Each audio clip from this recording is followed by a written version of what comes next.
When God's authentic love forgives, life is restored. I'm David Bridgman, and this is Worship in 360. A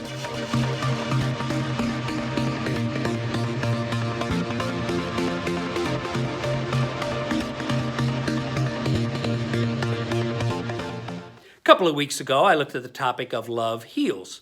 Jesus went about healing people. Today, I want to focus on a target of Jesus' healing, that of forgiveness. Often, Jesus offers and announces forgiveness because Jesus knows that giving and receiving forgiveness is the key to love, which leads to life. One example is in John chapter 8. So open your Bible or your Bible app there. It's a section that is often titled, "A Woman Caught in Adultery." I think a better title is "A Broken Woman and Some Self-Righteous Men." Look at verse 3. As Jesus was speaking, the teachers of religious law and the Pharisees brought a woman who had been caught in the act of adultery. They put her in front of the crowd.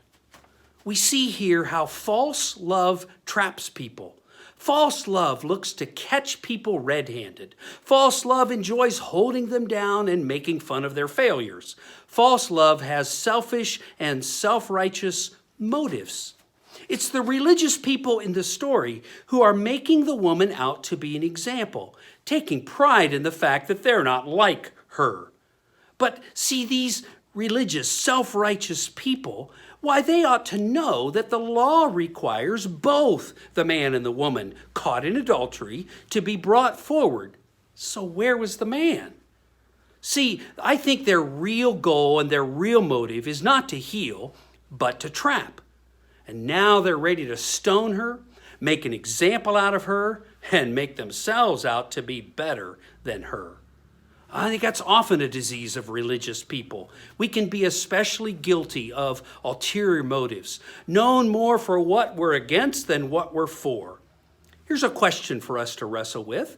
Am I a stepping stone or a stumbling block? Am I using the stones of life to knock people down or help people up? You might want to get yourself a stone and put it on your workspace or where you can see it. And then let's look in the story of how authentic love behaves.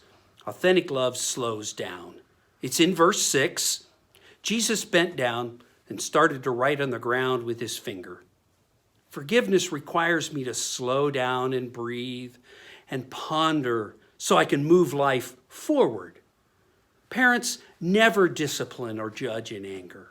Spouses, before you blast your partner, take a breath. It's why the Bible reads, "A gentle answer deflects anger." Now, before you react, roll that stone in your hand, doodle on some paper, and slow down. Here's another way authentic love behaves. Authentic love is personal. The religious, self-righteous leaders label her as this woman. It's an object. They don't know her and they don't want to get to know her. So Jesus turns the conversation to them. He makes it personal. Verse 7, anyone who is without sin can be the first to throw a stone. Now, that stone on your desk, set it down. Drop it as a metaphor of dropping the idea of revenge. That person you are angry at is created in the image of God, has a life, and has value. We are designed by God for an authentic love that leads to life. And one huge key is to master giving and receiving forgiveness. So let's all go out this week and be stepping stones instead of stumbling blocks.